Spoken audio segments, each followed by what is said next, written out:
আসসালামু আলাইকুম সবাইকে, welcome to my channel Rifas blog studio.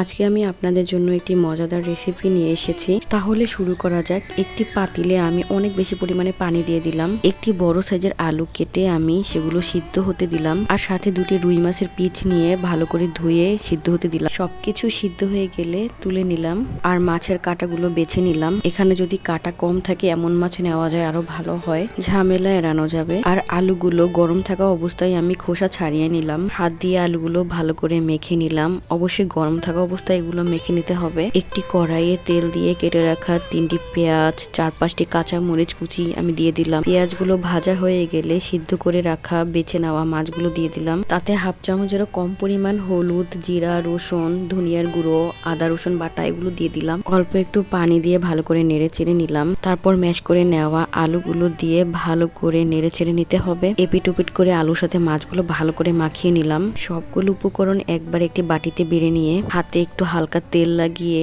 চেপে চেপে লম্বা শেপ দিয়ে নিলাম। এভাবে সবগুলো ফিশ ফিঙ্গার বানিয়ে নিলাম। তারপর অন্য একটি বাটিতে ব্রেড গুঁড়ো করে নিয়েছি, আর একটি ডিম লবণ দিয়ে ফেটে নিলাম। এখন ফিশ ফিঙ্গার গুলো ডিমের ভিতরে চুবিয়ে তারপর ব্রেডের ভিতরে দিয়ে ভালো করে মাখিয়ে নিলাম। ব্রেড গুলো যেন ফিশ ফিঙ্গারের গায়ে ভালো করে লাগে, এভাবে সবগুলো করে নিয়েছি। একটি প্যানে অনেক পরিমাণে তেল দিয়ে দিলাম। তেলগুলো গরম হয়ে গেলে ফিশ ফিঙ্গার গুলো একে একে সবগুলো দিয়ে দিলাম। এপিট ওপিট করে সবগুলো ব্রাউন কালার করে ভেজে নিয়ে তুলে নিলাম।